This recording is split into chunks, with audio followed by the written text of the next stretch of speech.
Bonjour à tous, je suis Christophe Mallet, comme mon nom l'indique sur l'image. Je suis le cofondateur et CEO de Bodyswaps. On est une boîte basée à Londres. Ça fait 3 ans qu'on existe. Et personnellement, ça fait 5 ans ou 6 ans que je travaille dans la réalité virtuelle. J'ai rencontré mon cofondateur Julien dans un pub à Londres. Il m'a montré le DK2. Alors, le DK2, c'était le premier casque réalité virtuelle avant que ça sorte dans le public. Et il m'a montré une expérience de quelqu'un qui avait recréé un tableau de Van Gogh, le café de nuit, en 3 dimensions. C'est-à-dire qu'on pouvait littéralement marcher à l'intérieur d'un tableau de Van Gogh. Donc, j'ai ramassé ma mâchoire par terre et puis j'ai quitté mon job de l'époque, qui était dans les social media, et on a monté une agence de marketing et de storytelling qui utilisait la réalité virtuelle avec Julien. Et donc, on a travaillé notamment en Suisse avec l'UEFA. On a fait ça pendant 2 ans, jusqu'au jour où on a eu, et en même temps, on donnait des cours en Suisse, à Créa, à Genève, sur l'usage de la réalité virtuelle dans le storytelling. Et on parlait beaucoup de tout un tas de recherches académiques de pointe qui venaient de l'université de Stanford et aussi de l'université de Barcelone. Jusqu'à un beau jour, on a eu un call de Sage. Alors Sage, c'est une maison d'édition dans l'éducation supérieure, qui nous a dit on veut explorer la réalité virtuelle pour la formation des infirmiers et des infirmières en psychiatrie. Et donc, on voudrait faire une expérience de vie ma vie de schizophrène à la première personne en réalité virtuelle. Ce qui en fait est une assez mauvaise idée parce que ce n'est pas quelque chose, l'état de schizophrénie, qu'on peut représenter de manière audiovisuelle. Et ce qu'on leur a proposé, c'est donc d'essayer d'utiliser certains des résultats de recherche académiques pour créer une expérience, pour former donc les infirmiers en psychiatrie à avoir des conversations avec des patients suicidaires. Et l'idée principale ici, qui venait donc d'une étude anglaise de Mel Slater, était de dire en réalité virtuelle, je peux m'exprimer avec ma voix, et donc je peux écouter un patient, en l'occurrence Suzanne qui est suicidaire, m'exprimer, lui poser des questions et ensuite lui donner des conseils en m'exprimant, sans appuyer sur A, B ou C, vraiment en étant moi-même. Et comme c'est la réalité virtuelle, je peux me mettre ensuite dans la peau de Suzanne et me réécouter, me revoir de ce point de vue-là. Donc, cette idée d'autoréflexion, on l'avait dès ce prototype qui était il y a 3 ans. Et comme le prototype a eu du succès, on a arrêté complètement le marketing et le storytelling et on a créé Bodyswaps. Et c'est ce qui nous amène aujourd'hui à ce webinaire. Pardon, excusez-moi. Et juste, donc, des soft skills, comment tu es arrivé à l'entraînement, à Job Interview Simulator, à l'entraînement des soft skills, mais pour les entretiens d'embauche? Alors, ce qu'on a fait, c'est qu'on a énormément parlé. On a commencé nos débuts de librairie, c'était vraiment ce qu'on appelait Workplace Communication Essential, les essentiels de la communication au travail. Donc, les premières expériences, c'était sur l'écoute active, la communication, comment challenger le sexisme, etc. Plutôt destiné au monde de l'entreprise, a priori. Et puis, on a commencé à discuter beaucoup, non seulement avec les entreprises, mais avec le monde de l'éducation.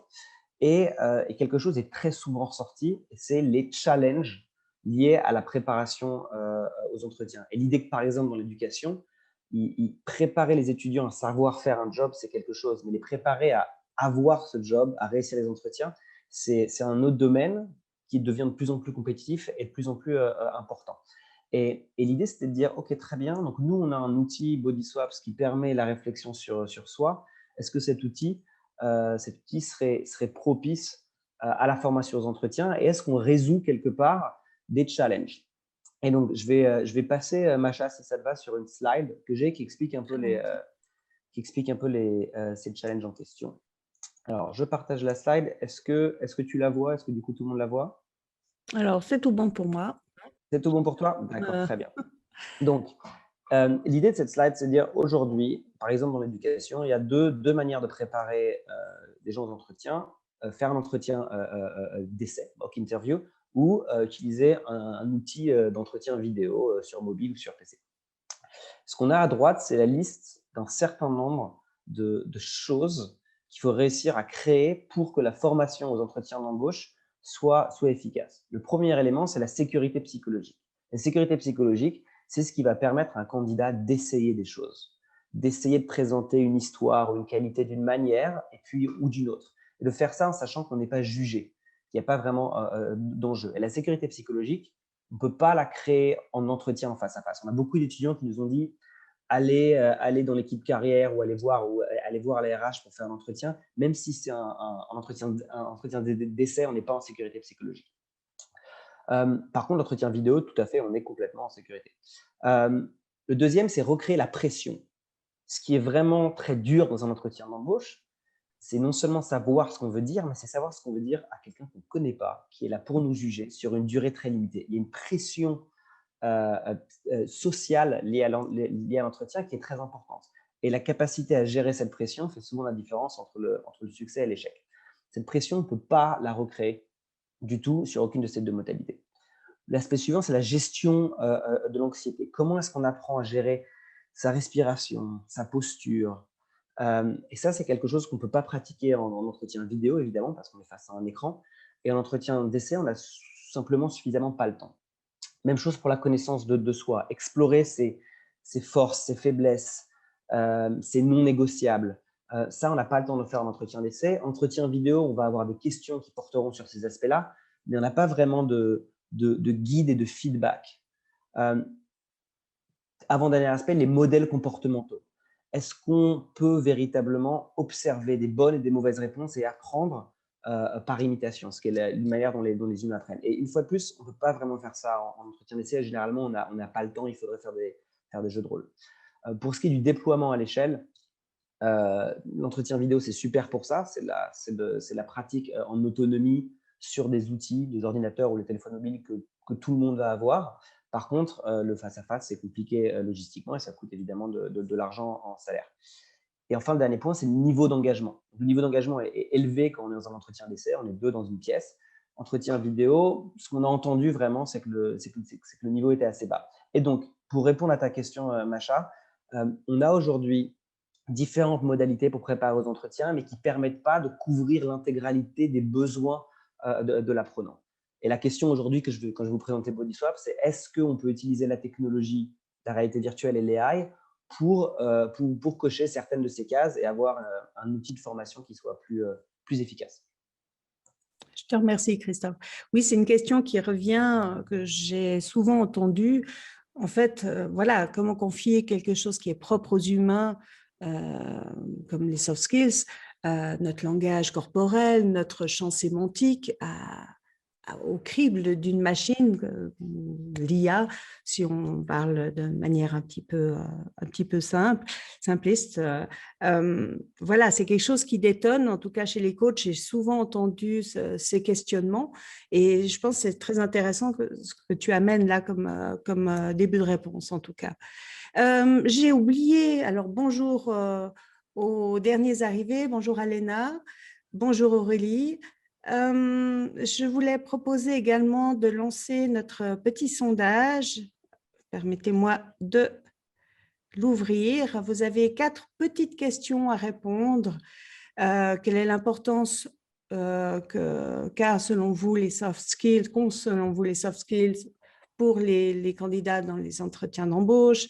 Comment boostez-vous chez vos demandeurs d'emploi en vue d'un entretien d'embauche ces fameux soft skills, etc., etc. Je vous laisse les découvrir et on partagera vos réponses, vos votes tout simplement et les tendances qui se dégagent de ça en fin de parcours, en fin de webinaire. Je te remercie, Christophe. Et puis, peut-être je vais te laisser nous présenter réellement ce Job Interview Simulator et puis nous dire comment ça fonctionne au juste. Tout à fait. Alors, pendant que les gens répondent au quiz, donc le Job Interview Simulator, je vais donc partager mon écran. Une petite seconde que je m'y retrouve. Désolée.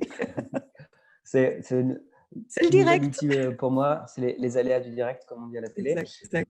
Donc, fondamentalement, la méthode BodySwaps, et notamment pour ceux qui ne sont pas familiers avec la réalité virtuelle, c'est l'idée, je vais vous montrer une vidéo après, mais c'est vraiment d'habiter le corps d'un personnage. Contrairement à une vidéo, non seulement on n'est pas en train de regarder un écran, on est vraiment à 360 degrés, mais surtout on a un corps virtuel. Ce qui veut dire qu'en réalité virtuelle, je vois mes mains virtuelles. Si je bouge ma main vers l'avant en réalité, ma main virtuelle fera exactement le même mouvement. Si je fais un pas en avant dans mon salon, je ferai un pas en avant en réalité virtuelle. L'idée est celle vraiment d'une expérience. On n'est pas en train de regarder une vidéo ou même d'interagir avec une vidéo, on est en train de vivre une expérience. Et donc, véritablement, c'est cette corrélation entre la sécurité psychologique de savoir qu'on est seul, il n'y a pas de vrai être humain pour nous juger en direct, mais aussi savoir recréer une certaine forme de pression parce que c'est quelque chose de très immersif. Et donc, l'idée de Body Swaps, c'est de pratiquer les conversations difficiles. Donc, si vous réfléchissez à une dernière conversation difficile que vous avez pu avoir, que ce soit donner du feedback, pitcher une idée ou passer un entretien, et si maintenant vous essayez de penser à la manière dont vous avez progressé sur votre gestion de ces conversations au fur et à mesure de votre vie, ce que vous avez vraisemblablement fait, c'est que vous avez essayé des nouvelles choses dans le monde réel et puis pris du feedback de vos erreurs et de vos succès et adapté votre comportement au fur et à mesure. C'est comme ça qu'on progresse, ça s'appelle l'apprentissage par l'expérience. Ce qu'on essaie de faire avec BodySwap, c'est d'utiliser la réalité virtuelle et l'intelligence artificielle pour accélérer ce processus d'apprentissage par l'expérience, pour le rendre plus safe, pour que les gens soient en sécurité, et puis du coup moins cher aussi. Et donc, ce qu'on a créé fondamentalement, c'est un simulateur de vol pour les soft skills et dans ce cas-ci, pour les entretiens d'embauche. Donc, le principe, c'est qu'on va faire passer en pratique, donc être face à un être humain virtuel, un personnage préenregistré. On va parler, on va faire des décisions, je vous montre ça dans une seconde. Et puis, on va changer de perspective, on va se mettre à la place de l'autre personnage, donc en l'occurrence, se mettre à la place du recruteur et se revoir. Et enfin, on va avoir un certain nombre de feedbacks sur ce qu'on a dit, sur la manière dont on a bougé. Et c'est ce cercle vraiment vertueux de réflexion sur soi et de feedback comportemental qui va accélérer la formation. Donc, on a sur le simulateur qu'on a sorti il y a quelques semaines 4 modules entre 1 heure et 1 heure et demie pour compléter les 4 modules en fonction du nombre de répétitions. Et les 4 modules sont sur les points suivants. Donc, les 3 premiers, c'est vraiment de l'apprentissage. Le premier, c'est la gestion de l'anxiété, la respiration, la posture, savoir verbaliser ses angoisses. Le deuxième, c'est la connaissance de soi, ses forces, ses non négociables, et surtout apprendre une technique pour lier ses histoires clés, ses forces et non négociables, à la description d'un job ou aux valeurs d'une entreprise. On n'est vraiment ici pas dans la répétition bête de j'apprends des questions, c'est j'apprends une stratégie véritablement pour relier ma personnalité à celle de l'employeur. Le troisième module, c'est sur la technique CAR, contexte, action et résultat. Donc, savoir répondre aux questions auxquelles on n'a pas préparé une réponse, toujours répondre avec une structure, toujours avoir de l'impact. Et enfin, le dernier qui est le simulateur d'entretien, où là, pour le coup, on rentre vraiment dans répondre à des questions et il y en a un certain nombre. Donc, je vais partager des petits bouts de vidéo pour vous montrer un peu comment ça fonctionne. Et Macha, je veux bien que tu me dises si tout marche bien pour toi au niveau du son. Alors, je vais mettre en plein écran. Je vais baisser un tout petit peu.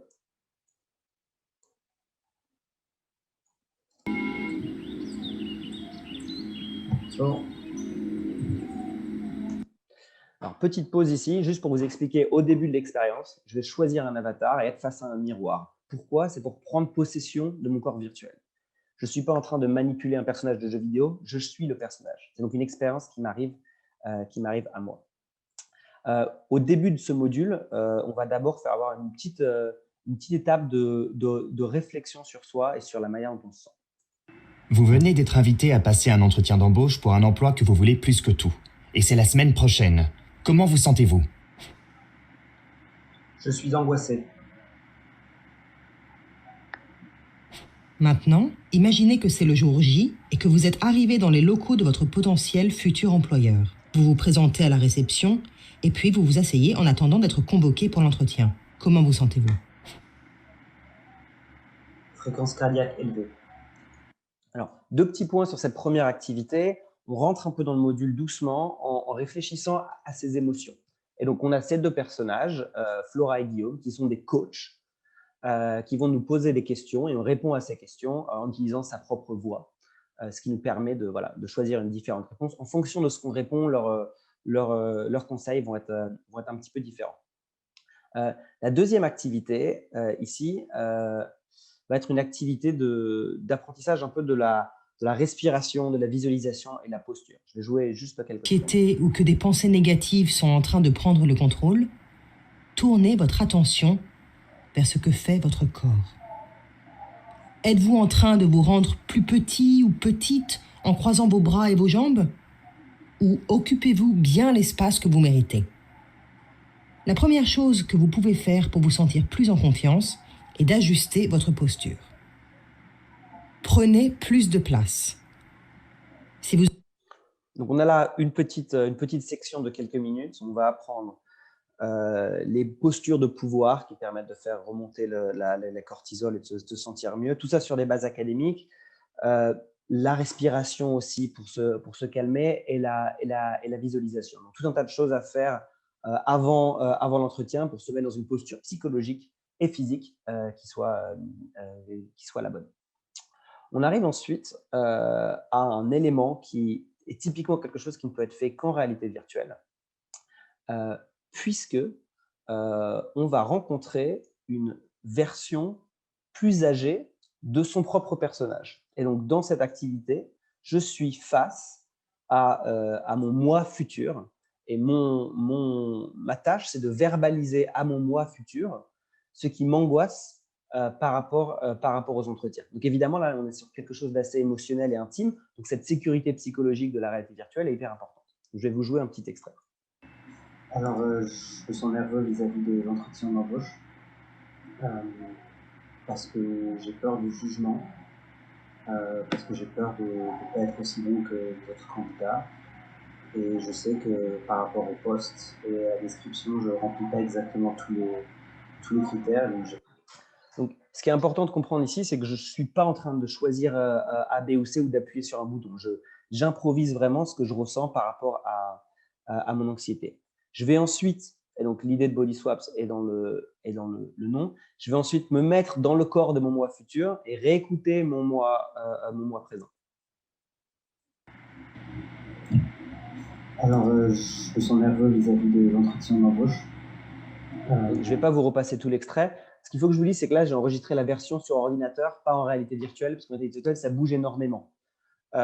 Mais ce qu'il faut imaginer, c'est que ce personnage ici, il aurait non seulement ma voix en réalité virtuelle, mais aussi mes mouvements du corps, mes mouvements de bras, etc.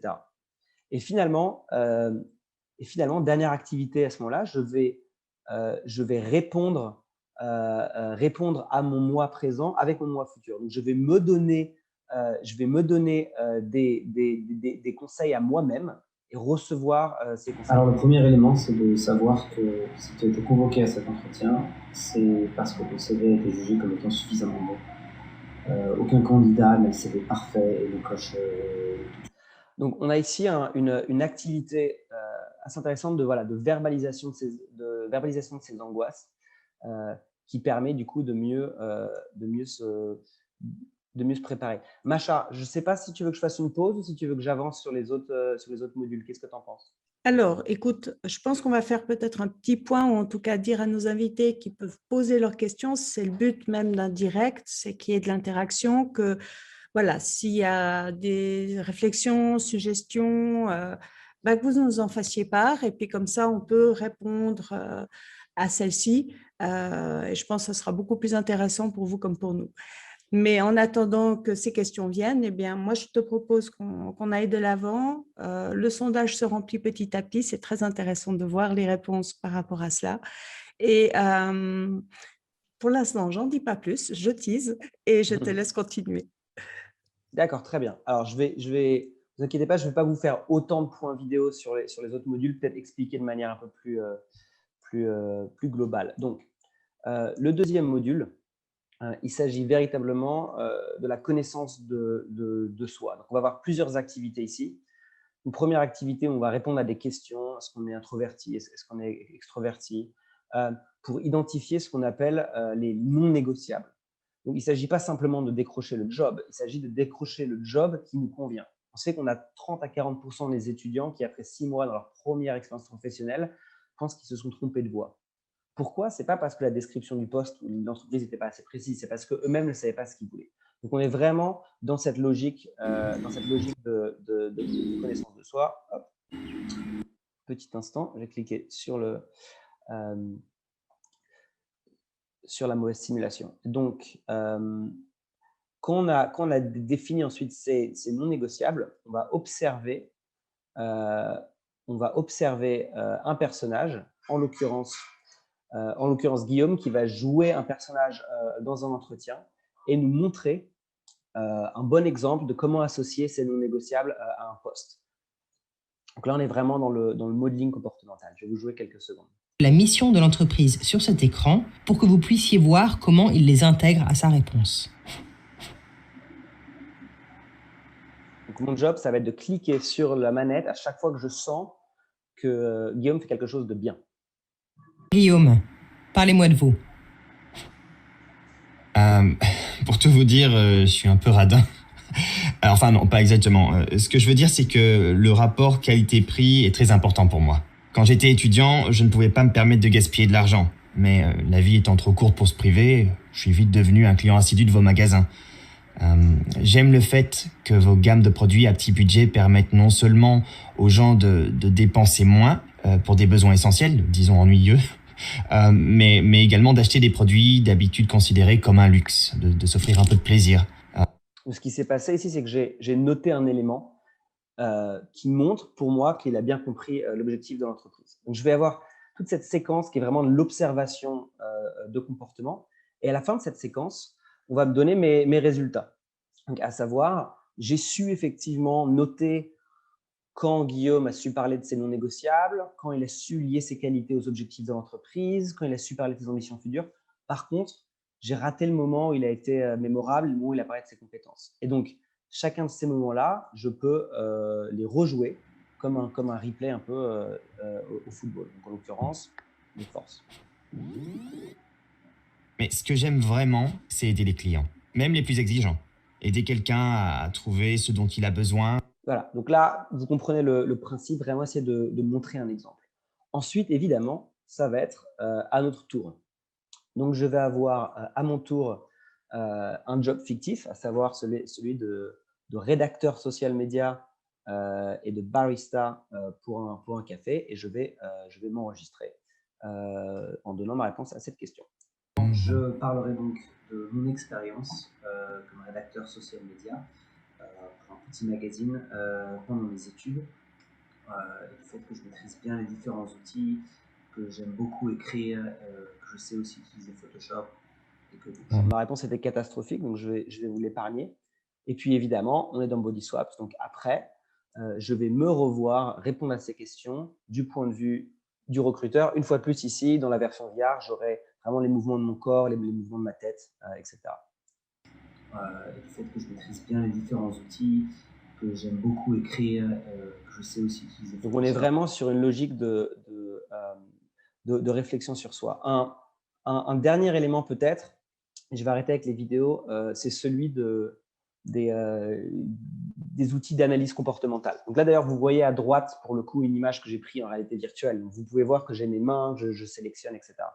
Et le complément qui est intéressant ici entre les coachs et l'outil réalité virtuelle, c'est que la réalité virtuelle et l'intelligence artificielle permet de donner un feedback qu'on ne peut pas donner tout simplement en réalité. On a une analyse sémantique immédiate, on analyse le débit de parole, les mots de remplissage, le pourcentage de contact visuel, les mouvements des mains, les maniérismes sémantiques, quelqu'un qui va dire like toutes les 2 phrases, les hochements de tête, la prosodie, donc l'énergie. Tout ça, c'est calculé automatiquement et ça s'ajoute à l'autoréflexion. Donc, quand on se voit, viscéralement, on en apprend sur soi.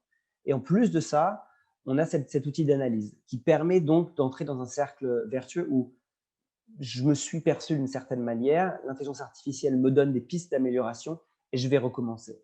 Ça permet ensuite aux coachs ou aux représentants de carrière d'arriver et d'aider des étudiants ou des demandeurs d'emploi qui ont déjà les bases, qui se connaissent eux-mêmes, qui savent ce qu'il veut dire, et donc de vraiment travailler en profondeur dans les détails pour arriver à ce dernier niveau de compétence.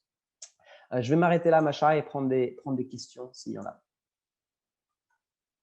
Tu es en mute. Voilà, je t'ai caché, tout à fait. Alors, je remercie. Il y a 2 questions qui sont ici. De Maxime, comment éduquez-vous les utilisateurs pour l'utilisation des casques VR? Je vais prendre cette première question parce qu'elle est extrêmement importante. Le succès d'une opération de réalité virtuelle, c'est 20% le software, 10% le hardware et 70% l'humain. C'est le cas, je pense, dans toutes les innovations. C'est ce qu'on a appris, donc on a bossé avec pas mal d'écoles et des corporates, c'est qu'il faut qu'une session de réalité virtuelle soit facilitée. Donc, ça peut être facilité en remote ou en présentiel, mais il faut qu'on ait vraiment une aide humaine. On va faire 2 choses. On va d'abord former les formateurs. Donc, former les formateurs à 2 aspects. Un aspect utilisation du hardware, vraiment du casque. Mais il faut savoir, un casque de réalité virtuelle, c'est plus facile à utiliser qu'une machine à laver. C'est vraiment très simple parce qu'il y a un bouton on-off et le reste, on utilise ses mains et on regarde autour. Donc, l'expérience utilisateur en réalité virtuelle est la même qu'en réalité. Le deuxième aspect d'éducation des formateurs, c'est tout ce qui est hygiène et health and safety. On ne veut pas que les gens rentrent dans les murs ou une crise d'épilepsie. Et ensuite, les formateurs, eux, quand ils vont présenter aux étudiants, vont faire 2 choses. Un onboarding pédagogique et un onboarding sur la technologie. L'onboarding pédagogique, il est hyper important. Expliquer ce à quoi s'attendre dans le module, le fait que les gens vont devoir parler, comment est-ce que la data est utilisée, le fait qu'elle est anonyme, le fait qu'il n'y a personne qui regarde. Créer la sécurité psychologique, créer cet environnement, c'est fait par le formateur. Et puis le deuxième onboarding, c'est un onboarding technologique. Donc on va mettre le casque, regarder en même temps ce que l'utilisateur voit sur son téléphone pour être sûr qu'il est au bon endroit, qu'il sait ce qu'il fait. Et une fois que la simulation est partie, le formateur sort de la salle, éteint son téléphone et on laisse vraiment son apprenant seul jusqu'à la fin de l'expérience. Merci. Une deuxième question, cette fois. Alors, attendez, il faut juste que je glisse. Voici. Une question d'Alena, peut-on le tester quelque part? Peut-on le tester quelque part, le simulateur? Oui, bien sûr. J'ai une slide pour ça, comme toutes les questions, avec un petit QR code que je vais vous laisser scanner. Et sinon, je suis sûr, Macha, que tu pourras envoyer tous les détails s'il les faut. Mais puisqu'on a créé un QR code, autant l'utiliser. Donc voilà, je vous laisse scanner votre ordinateur avec votre téléphone. Vous aurez un lien vers une démo. Alors la démo que vous aurez, elle correspond au dernier module. C'est une démo très courte, 5 à 10 minutes. La version réalité virtuelle et la version pour mobile sont disponibles sur la page qu'on va vous envoyer. Démo très courte, 5-10 minutes. Il s'agit juste de 5 questions qui sont posées dans le dernier module, qui est vraiment le simulateur. On répond à des questions, on a des astuces et on recommence. Les 3 premiers modules, si vous voulez les essayer, je vous laisse écrire à Macha et on vous créera une licence spéciale pour ça. Tout à fait. Voilà. Je pense que tout le monde a pu scanner le QR code, donc je vais départager mon écran. Alors, on a une troisième question. Bonjour, Philippe. Bonjour, pouvez-vous expliquer un peu plus en détail l'apport de l'IA au système, en particulier au niveau du réalisme des réactions des interlocuteurs de l'apprenant? Alors, c'est une extrêmement bonne question. L'intelligence artificielle est limitée aujourd'hui. Donc, il faut faire très attention aux gens qui vous vendent l'intelligence artificielle comme capable de reproduire des réactions humaines. On est dans l'apprentissage ici, on crée de l'autoréflexion. Donc, il ne s'agit pas d'avoir un dialogue avec une IA comme on aura un dialogue avec un être humain, parce que l'IA n'est tout simplement pas assez intelligente pour comprendre les nuances du contexte sémantique. D'où cette idée d'exercice, où on va avoir un exercice d'observation ou alors un exercice d'autoréflexion. On répond à une question et on se voit. Il n'y a pas véritablement de dialogue. L'intelligence artificielle, on l'utilise non pas pour évaluer, mais pour donner du guide. Donc, par exemple, l'analyse sémantique, comment est-ce que ça fonctionne? Quand vous parlez à Siri sur votre téléphone, Siri transforme ce que vous dites, donc speech, en texte, donc speech to text. On utilise un service comme ça, d'IBM, qui permet donc de transformer ce que vous avez dit en texte.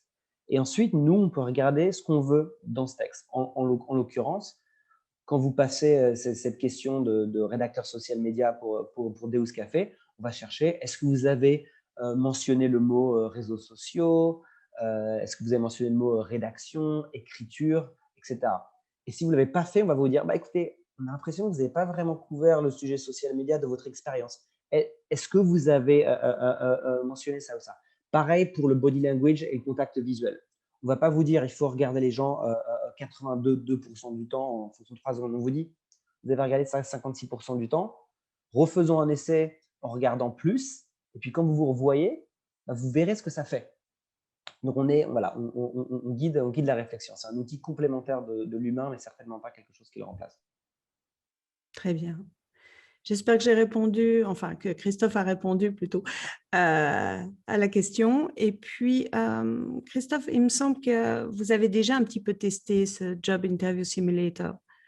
Oui, tout à fait. Donc, on a fait des tests. On a lancé un programme de partenariat avec, on a 9 écoles maintenant qui sont dans ce programme de partenariat. Donc, on a des écoles en France, aux États-Unis et en Angleterre. Et on a eu la chance la semaine dernière de faire les 3 premières journées de formation en présentiel avec HEC, donc à Paris, avec un BTS aussi, le BTS Passy Saint-Honoré à Paris, et avec Kedge, qui est une école de commerce à Bordeaux. Et je vais une fois de plus partager mon écran pour vous présenter les résultats. Alors, une petite seconde. C'est reparti. Donc, comment est-ce que ça s'est passé? D'abord, un petit mot sur le protocole. Donc, notre partenaire est allé sur chacun des campus avec des casques. Chaque étudiant avait un slot de 2 heures. Et les 15 premières minutes de ce slot étaient dédiées donc, à cette facilitation, comme j'ai dit, contextualisation pédagogique, et on leur apprend à utiliser le casque. On avait 6 étudiants par salle, dans des grandes salles, séparés les uns des autres, avec des casques anti-bruit pour vraiment créer de la sécurité psychologique. Ensuite, on leur proposait de faire les 2 premiers modules, grosso modo une demi-heure, puis de faire une pause, une vraie pause d'une demi-heure. On prend un café, on mange un bout parce que la réalité virtuelle, c'est intense. Il ne faut pas rester plus d'une demi-heure, sinon ça devient un peu trop. Et puis, on s'y remettait, les modules 3 et 4, et à la fin des 2 heures, on avait un débrief. Dans l'expérience, on pose des questions à l'utilisateur à la fin de chaque module sur le niveau de confiance en eux. Est-ce qu'ils ont l'impression d'avoir progressé en confiance? Le niveau de self-awareness, est-ce qu'ils ont identifié des angles de progression? Et le niveau de recommandation de l'outil, est-ce qu'ils les recommanderaient à des pairs? Et donc, ce qu'on a eu comme résultat, c'est qu'on a plus de 3/4 des étudiants qui ont identifié, donc en passant grosso modo 1 heure en VR, des pistes d'amélioration. Des pistes d'amélioration non pas génériques, pistes d'amélioration vraiment de leurs compétences à eux. Le deuxième aspect, c'est celui de la confiance en soi. Donc, on a quasiment 3/4 des gens qui se sentent plus confiants à l'idée d'aller affronter un entretien d'embauche à l'issue de cette formation. Par ailleurs, on avait un questionnaire supplémentaire qui nous a indiqué que les gens aimeraient y passer plus de temps. On a pu faire que 2 heures sur une fois parce que la logistique voulait ça, mais que les étudiants voulaient avoir cet outil à disposition pour en faire plus. Et enfin, on avait un taux de recommandation de 83%. Quand j'ai discuté avec des universités des taux de recommandation des outils en ligne tels que AB Integro et Big Interview, on est grosso modo à 1/4 de ce niveau-là. Donc, c'est quelque chose que les étudiants apprécient, ils sont engagés et ils en redemandent. Et il y a un aspect, je pense, qui est intéressant que je voulais vous présenter, qui est celui de l'intégration vraiment aux modalités, au parcours. Donc, en tout cas, dans le domaine de l'éducation, aujourd'hui, ça se passe comme ça pour un étudiant. On va avoir un entretien d'essai, un seul, et environ 30% des étudiants vont demander cet entretien. Et puis ensuite, on va avoir les entretiens dans le monde réel. Souvent, l'entretien d'essai, il va avoir lieu quelques jours avant le premier entretien réel, qui lui-même aura lieu parfois quelques semaines avant un second entretien, que le second entretien soit avec la même boîte ou avec une autre. Et donc, l'intégralité de la préparation d'entretien s'arrête là. Le reste, c'est du travail à la maison sur Internet et prendre des notes. Ce qu'on peut faire avec BodySwaps, qui est donc disponible en réalité virtuelle, mais aussi sur mobile et sur PC, c'est d'abord d'avoir une session facilitée en amont de cet entretien, pour que, une fois de plus, les étudiants et les demandeurs d'emploi arrivent en ayant une bonne idée de qui ils sont, de ce qu'ils veulent et des aspects sur lesquels ils veulent travailler. Ça permet vraiment au coach, dans l'entretien d'essai, de se concentrer sur ce qui est le plus important. Et ensuite, on va leur proposer d'utiliser le simulateur en autonomie pour ces périodes entre l'essai et l'entretien réel ou entre les entretiens réels. Un peu comme quand on va passer le code de la route, je ne sais pas si vous vous souvenez, pour ceux qui l'ont passé dans les années 2000, où on va avoir son DVD, on va faire 8 heures de code de la route la veille du code. Donc, c'est vraiment l'idée de permettre cette pratique en autonomie au moment où les gens en ont plus besoin. Est-ce que c'est nécessaire d'être forcément en VR? Je sais que toi, tu prônes la VR pour cette immersion et cette incarnation. Je ne sais pas si embodiment, on peut le traduire ainsi. Mais si on n'est pas équipé et que quelque part, on a quand même envie de donner ce push, est-ce que c'est nécessaire de passer par la VR ou est-ce que, est-ce que c'est déployable autrement et est-ce que c'est recommandé? Alors, il y a une analogie qui m'a été soufflée par un client à nous que je trouve très bien. La réalité virtuelle, c'est la chute libre. La version PC, c'est la soufflerie. C'est très joliment dit, oui. Donc, on fait la même chose, mais c'est simplement pas aussi immersif, c'est pas aussi puissant. Pour répondre de manière un peu plus précise, il y a différents exercices qui vont marcher plus ou moins bien en fonction du médium. Tout ce qui est les exercices d'observation, donc on va observer un caractère, ou l'exercice de réflexion sur soi, honnêtement, on s'en sort très bien. Quand je dis réflexion sur soi, quand je parle de répondre à des questions A, B ou C, on s'en sort très bien en 2 dimensions sur un écran. Par contre, le body swap lui-même, se revoir, être assis à la table en face de soi-même, être son propre intervieweur, ça c'est beaucoup plus puissant en réalité virtuelle parce qu'il y a une physicalité d'être face à soi, de pouvoir se toucher presque, et aussi cet aspect de body language qu'on va le faire sur le téléphone. On voit son avatar, mais son avatar, c'est un peu ce que je vous ai montré dans la vidéo, on a que ces mouvements du visage, alors qu'en réalité virtuelle, on voit comment on bouge son corps, on voit comment on bouge ses mains, on voit si on regarde ailleurs. Et véritablement, c'est une expérience viscérale qui est assez importante. Et c'est quelque chose qu'on ne peut pas faire en réalité. En entretien d'embauche, on ne peut pas se glisser dans le corps de son conseiller. Et pareil, sur les entretiens vidéo sur ordinateur, on s'enregistre face à sa caméra. Donc, on ne se voit pas vraiment dans un environnement réel. Donc, je conseille de faire les deux. C'est l'expérience ultime, mais c'est possible de faire que la version en 2 dimensions, bien sûr. Ok, merci. Puis encore une question au niveau de l'incarnation. Tu parles du côté de la sécurité psychologique. Est-ce que le fait de voir que son avatar n'est pas un enregistrement de soi, est-ce que quelque part ça concourt à cette sécurité psychologique? Est-ce qu'il y a quelque chose qui rentre dans ce domaine ou pas du tout? Alors, c'est très intéressant.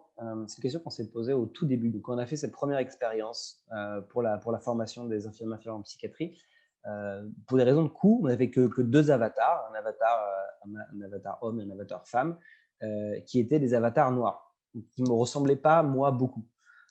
Et du coup, on s'est posé la question, quand on va se revoir et qu'on va voir un avatar qui ne ressemble pas du tout, en plus, le type faisait 2,05 m, moi je fais 1,75 m, est-ce que le fait de revoir un avatar qui a notre voix et notre gestuelle, mais pas notre apparence, est-ce que ça déconnecte ou est-ce que ça libère? C'est une vraie question. Et du coup, on a fait des tests avec UCL, qui est une université en Angleterre. Est-ce qu'on a découvert, on a testé ça par rapport à une modalité de vidéo normale. Et ce qu'on a découvert, en fait, c'est que ça libère. Pourquoi? Parce que les gens aiment pas beaucoup les outils d'interview vidéo pour une raison très simple et très bête, mais qu'on a tous, c'est qu'on n'aime pas se voir. Quand on se voit, on va se regarder, c'est ma peau, mes cheveux, je suis un peu trop au pub, etc. Et là, en fait, ça libère un peu parce qu'on voit un personnage qui n'est pas soi, mais qui a suffisamment les mouvements et la voix pour qu'on s'identifie quand même. Et du coup, on va rentrer dans une analyse de la voix et des mouvements, mais qui est dénuée d'un jugement un peu superficiel sur ces apparences-là. Donc, c'est l'une des découvertes intéressantes qu'on a fait et qui est confirmée par des études académiques qui ont lieu après. Ok, merci. Je trouve que c'est très, très intéressant. Je ne sais pas s'il y a d'autres questions. Pour l'instant, pas. Juste reprendre le fil. Donc, je rappelle qu'on a notre sondage en cours. On attend encore quelques réponses. Et puis après, on pourra le partager. On arrive gentiment au bout de ce webinaire. Le temps pour chacun de terminer, de répondre aux différentes questions et puis je vais pouvoir mettre fin au vote. Alors, nous sommes à l'heure actuelle pour la première question. Quelle est l'importance selon vous des soft skills pour les entretiens, pour vos candidats? Beaucoup d'importance, à plus de 50%. Je partage mes résultats comme ça, tout le monde peut les voir. Deuxième question, comment les boostez-vous chez vos demandeurs d'emploi en vue d'un entretien d'embauche? On a deux réponses qui viennent à part égale, des jeux de rôle en présentiel et je les filme. Et la troisième question, quel est selon vous le principal frein qui vous empêche d'aider les chercheurs d'emploi dans l'amélioration de leurs soft skills et de leur employabilité?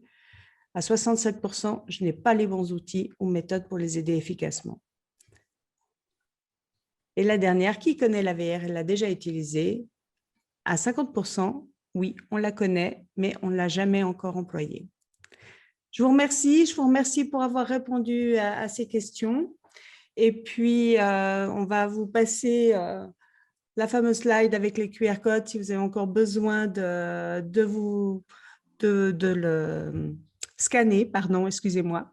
Et puis, je vous remercie encore d'avoir assisté à ce webinaire pour le lancement. Pour répondre à Alena, il y a une petite question de Alena qui demande oui. si le module est disponible. Les 4 modules sont disponibles, on les a testés, donc ils sont prêts en français et en anglais pour mobile, pour PC et pour VR. On peut les déployer demain matin si ça vous intéresse.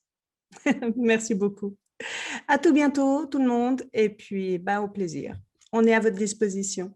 À bientôt. Merci Macha, merci à tous. Merci Christophe. Au revoir. Bonne journée. Au revoir.